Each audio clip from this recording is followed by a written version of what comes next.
Africa is unique because it's a large place to start with. You know, it's 3 times the size of the States, but it is logistically hampered by the fact that it's got this desert right in the middle of it. So there is from a geographic perspective, there is a divide between Sub-Sahara and North Africa, and the world does think around infrastructure in Africa in that context. Also, just to keep it a little bit in context about Africa, not only is it a big place, but there's a fantastic report which has come out recently, well, 2 actually, one from Accenture and one from McKinsey's, which has done a fantastic job in putting Africa on the map for research analysts around the world. And there are a couple of very good statistics that come out of them. And one of them is the fact that Africa has as many cities of more than 1 million people as Europe. So that just gives you a context of the number of people out there, and secondly, the extent to which urbanization is happening. But having said that, the level of urbanization is no different to that in China. So there's an enormous amount of people moving out from rural areas into urban areas, and that's putting not only a necessity but a demand for the provision of infrastructure between nodes as well as in the cities. And the final point that out of the McKinsey report is they identify that over the next 20 years or so, Africa will end up with the highest number of working age individuals on the continent, I mean, as a continent. Those 3 things, lots of cities, low urbanization, and lots of people to do trade. Infrastructure sits in the crossroads of that, in the crosshairs. And the provision of infrastructure is a massive task. It's a relatively easy job that I do because everybody just look out the window to realize that infrastructure is necessary. What we do as a bank and as a fund manager is we try to connect the dots between those sources of capital and the application of that capital around the continent. And we do that from an equity perspective. So my business marshals institutional capital, institutional equity, and we spend it as risk capital developing core infrastructure. And it's from that orientation that I'd like to just make a couple of comments. One is the effects of implementing infrastructure and mobilizing the private sector infrastructure space is both direct and indirect. You heard from Bruce earlier on about the Maputo Corridor. The Maputo Corridor's project, and the toll road specifically, has done an enormous amount of galvanizing work over the last 10 years in establishing precedents, establishing frameworks, and building capacity to procure finance, technical expertise, and the likes into the provision of these type of infrastructure. Maputo Corridor was followed by the N3, followed by Bakwena Toll Road in South Africa. A couple of water plants followed, a couple of prisons have been done.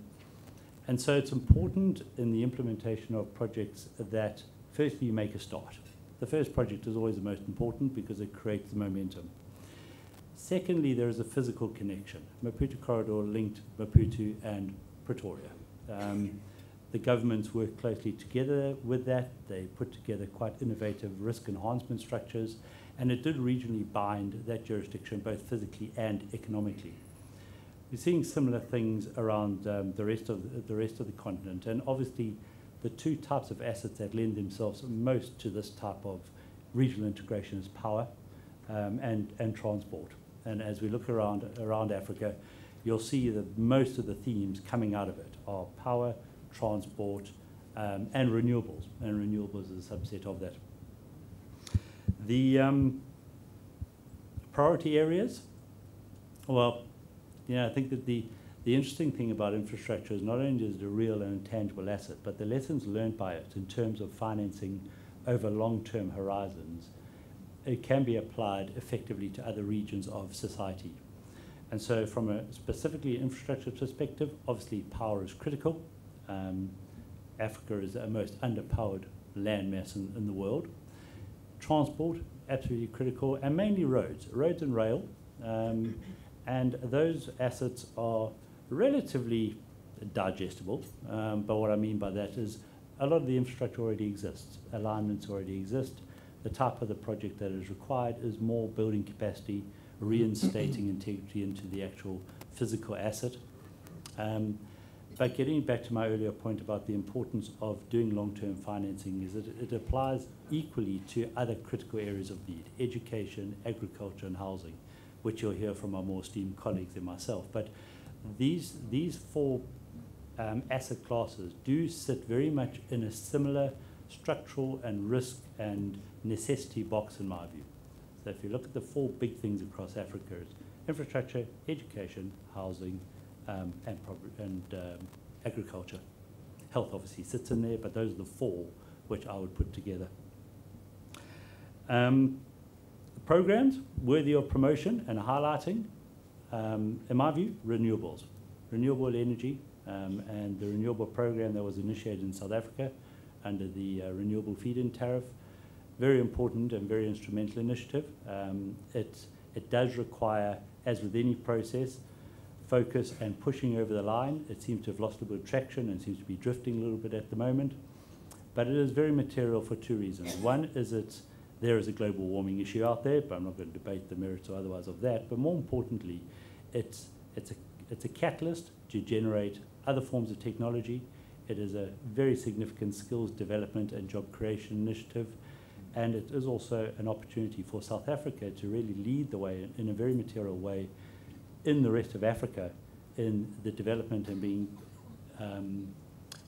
evolve, I guess, as a centre of excellence for the continent of renewable power. As we look around Africa and look at the power necessity, renewables is a relatively easy technology to implement. It's far more mobile. And I'm talking about things like solar panels and wind farms and the likes, far more implementable than building a baseload power station. It's quicker, and it's obviously more sustainable. So the good momentum, the good works that have been done by South Africa in respect of renewables need to sustain. Other projects which are worth looking at, I think, for meaningful impact, Sub-Sahara, is the Trans-Kalahari rail network. The rail is under-provisioned in Africa. It needs to get revitalized. It's not an easy asset, so it's easy to sit here and say it's got to be done. It is a challenge, but there is too much freight and there's too much wear and tear on our roads at the moment, which should rightly be on rail.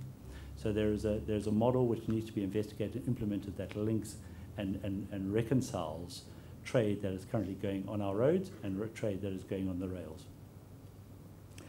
To conclude, my 5 things, ironically enough, they're very similar to Bruce. Mine is use precedents.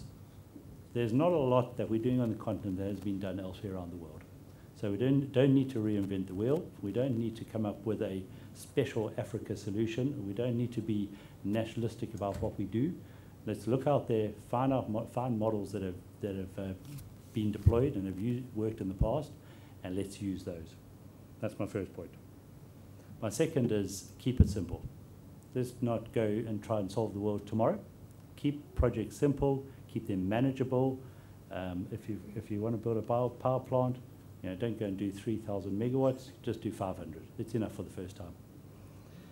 The third is prepare properly.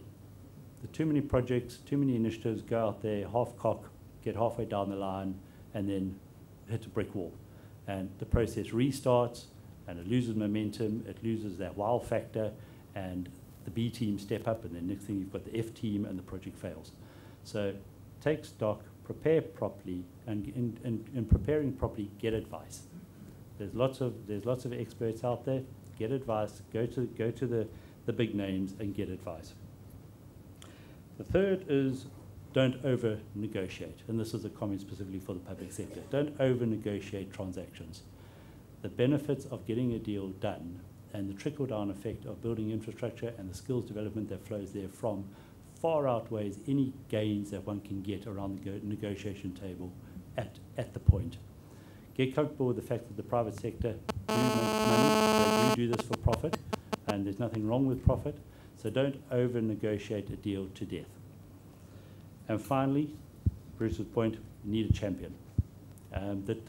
One of the risks with regionalisation, which I fully endorse, Anita, I liked your comments of earlier on. I think we do need to think more expansively rather than just brand South Africa. We need to think brand Africa.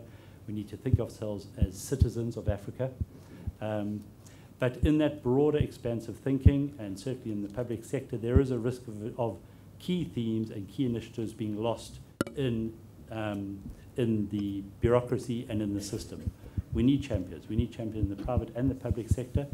And if you look at the good works that are going on around the continent, the Maputo Corridor, the presidents, the chairman of the National Roads Agency, South African Roads Agency, strong characters, visionary, they push programs through. If you look at what's going on in Lagos at the moment, massively vibrant area, a lot of activity, a lot of lessons to be learned, admittedly, but Lagos State Governor, absolute champion for the cause, and so we need champions, and that would be my fifth point, in that in creating champions, people have to take ownership. They have to take ownership of their destinies. They have to take ownership of this continent of Africa. They need to step into the space and say, we can make a difference. Certainly needs to raise the profile of the necessity of infrastructure at a local community level. Yeah, one of the challenges of Africa is that we have a lot of countries, 54 countries, and we have a lot of borders, and we have a lot of landlocked countries. Borders create trade barriers, and each of them is their own revenue point. That is a challenge. We also have a lot of countries which are geographically quite small, with a small amount of people, which do have, and are which landlocked, also landlocked. Landlocked countries are hugely impeded by their neighbours in creating activity. So, in answer to your question, I think one needs to look at the borders. One needs to look at those trades at the borders and start working locally, both in local communities as well as within your states and within your governments, to try and address the blockages that occur at those borders. And one can do that through, how do you do that, one may ask? I'd go talk to the banks, to be honest. I would go straight to your local banker and say, this is my problem. How do I address that? Because the banks usually have got the connectivity that's required to refer your query on and to pick up that challenge and take that discussion wider. Doing business in Africa, you can't afford to be without Africa Investor.